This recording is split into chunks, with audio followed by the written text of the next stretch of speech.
Tagalog TV. Pinakaw nga ba o ginaya ba ang mga joggers ang Tagalog tanghalian time? Andito na ang iyong paboritong tanghalian noontime show ng bayan.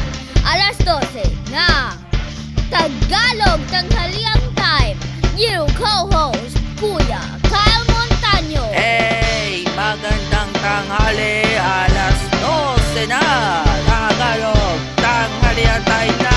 Hey! Hey ka muna! Hey! Mga kawika, sabay na po kayo! Sabay na kayo! Sayawan na!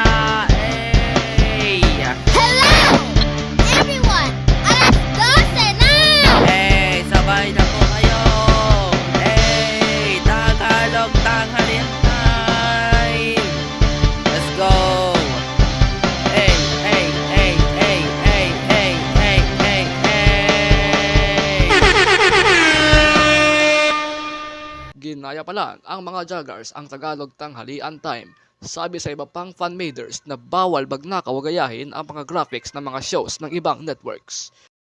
Ayon sa ratings, ang tanghalian na ng CRCN ay nangunguna pa din sa ratings, habang ang Tagalog tanghalian time ay walang nanonood dahil sa walang signal ang TGTV. Arkin Juan David Cabayaon, MTV News.